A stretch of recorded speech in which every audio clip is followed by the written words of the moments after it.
गाने की आवाज सुनकर जैसे ही रोहित ने खोजना शुरू किया कि गाने की आवाज किधर से आ रही है, तभी जैसे ही उसकी नजर बैक मिरर में पड़ी तो उसके होश उड़ गए। गाड़ी के पिछले सीट पर एक महिला बैठी थी।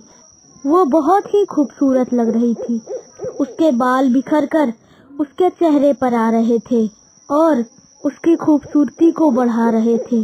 रोहित सोचने लगा, चलती कार में ये महिला कहाँ से आ गई। ऑफिस से निकलते वक्त रोहित ने अपनी घड़ी को देखा तो 10 बज चुके थे। यार, आज भी लेट हो गया। बॉस को भी हमेशा लास्ट मीटिंग पर ही अर्जेंट मीटिंग करनी होती है। खुद का परिवार तो विदेश में बसा हुआ है, दूसरों के परिवार के बारे में तो सोचे। रोहित, तेरी खैर नहीं, और तुझे माँ की दोबारा रात पड़ने वाली है। सोचते हुए रोहित अपनी कार में बैठ गया। रात का टाइम था, रिमझिम बारिश हो रही थी। कार में बैठते ही रोहित ने अपने कार का स्पीकर ऑन किया और गाना चलाया और अपने घर की ओर बढ़ने लगा। तभी उसके फोन पर उसकी माँ का फोन आया। हेलो रोहित बेटा, कहाँ रह गया अभी तक? आया क्यों नहीं? मुझे तेरी फिक्र हो रही है, इसलिए कह रही हूँ कि शादी कर ले। कम से कम तेरी नकेल कसने वाला कोई तो आ जाए, मगर तू है कि सुनता ही नहीं। माँ, तुम भी ये क्या सारी बातें लेकर बैठ गई? लास्ट मोमेंट पर ऑफिस में अर्जेंट मीटिंग आ गई, इस कारण लेट हो गया। कुछ ही देर में आ रहा हूँ, घर आकर बात करते हैं। ऐसा कहकर उसने फोन रख दिया और बातों ही बातों में बारिश के अंधेरे में उसने गलत रास्ता पकड़ लिया। बादलों के कारण वैसे ही रात बहुत ही घनी काली हो रखी थी। तेज घनी काली रास्ते और रातों में पत्तों की सरसराहट किसी के भी मन में भय पैदा करने के लिए काफी है। मगर रोहित नए जमाने का लड़का था। भूत प्रेत काली शक्ति इन सब बातों को नहीं मानता था। वो धीरे धीरे आगे बढ़ रहा था। बेटा रोहित, गलत रास्ते पर तो आ गए, मगर यहाँ से वापस निकलने के लिए जीपीएस ऑन करना पड़ेगा। रोहित ने अपने मोबाइल का जीपीएस ऑन किया और उसी रास्ते पर से आगे बढ़ रहा था। वो धीरे धीरे जंगल में दाखिल हो रहा था। जंगली जानवरों के चिल्लाने की आवाज उसके कानों में आ रही थी। अचानक से 2 चमकती हुई आंखें उसके कार के सामने आकर खड़ी हो गईं। डरकर उसने कार रोकी और कार का डीपर ऑन किया तो देखा एक काली बिल्ली थी।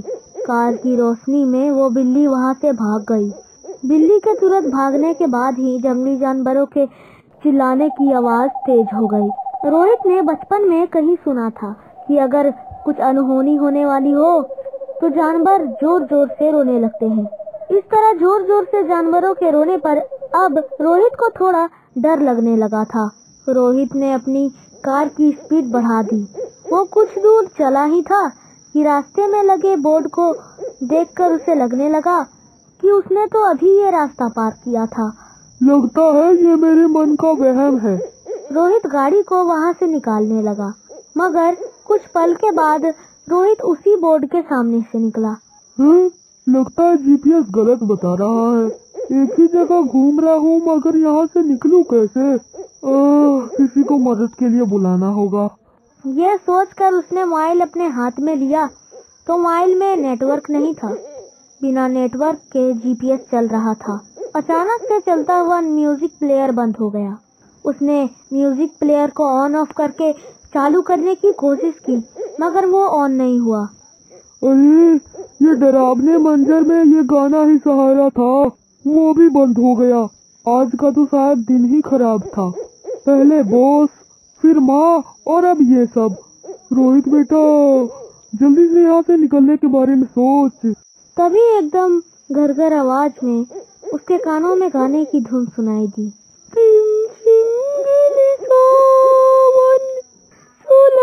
सुलग जाए फन, भीगे आज इस मौसम में, लगे कैसे ये अगन, रिम झिम दिल सावन।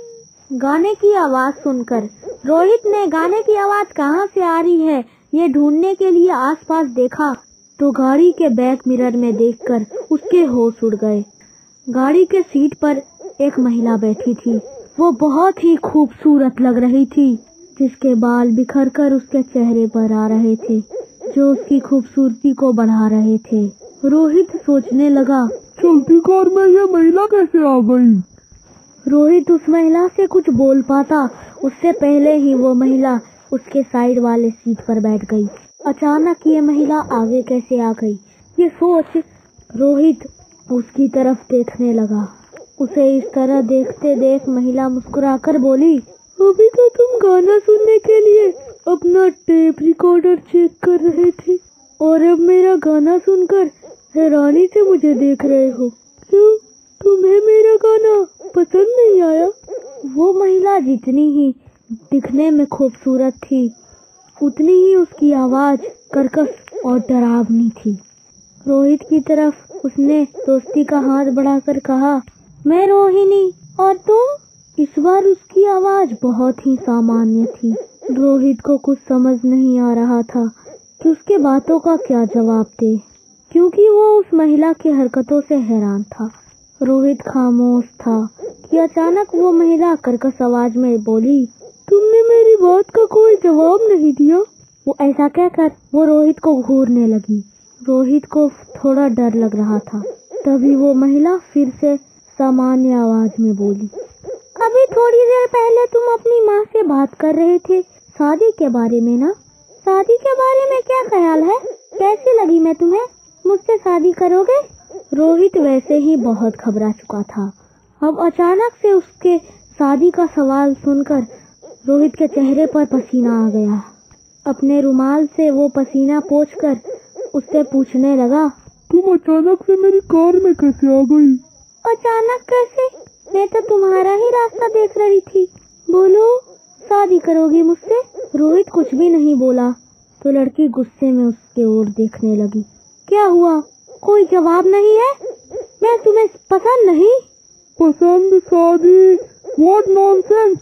मैं तुम्हें जानता भी नहीं हूँ और तुम शादी की बातें कर रही हो। ये सुनकर वो लड़की जोरों से हंसने लगी। अब उसकी आवाज एकदम कर्कश हो गई थी। वो धीरे धीरे रास्ते की ओर देखकर बोलने लगी, तुम लड़के हमेशा अपनी चिकनी चुपड़ी बातों में लड़कियों को फंसाते हो और फिर उनका फायदा उठाते हो, और जब शादी की बात आती है तो ना कर देते हो। देखो, मैं तो कहीं से भी गवार नहीं लग रही, हर तरह से मॉडल हूँ। मुझसे नहीं करोगे शादी तुम? रोहित ने घबराकर उसकी ओर देखा तो उसकी आवाज के साथ साथ उसका चेहरा भी बहुत भयानक था, एकदम एक सड़ी गली लाश के तरह, बहुत खतरनाक। उसकी आंखों से खून टपक रहा था। चेहरा, हाथ पैर इतने सफेद मानो उसमें खून की एक बूंद भी ना हो। घबराकर रोहित ने गाड़ी रोक दी और कार खोलकर बाहर निकलने की कोशिश करने लगा, मगर कार का दरवाजा खुल ही नहीं रहा था। वो लड़की धीरे धीरे रोहित की ओर बढ़ने लगी। रोहित घबराकर बोला, मैंने तुम्हारा कुछ भी नहीं किया, मुझे जाने दो, मुझे मत मारो। वो लड़की जोरों से हंसते हुए बोली, तुम्हें कौन मार रहा है? तुम्हें तो अपने करीब ला रही हूँ। कहते हुए उसने अपने दोनों दांत उनके गर्दन पर लगा दिए। एक चीख और सब कुछ खामोश हो गया।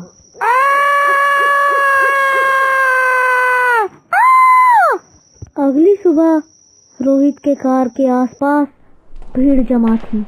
रोहित का शरीर एकदम सफेद था, मानो उसके शरीर से किसी ने पूरा खून चूस लिया हो।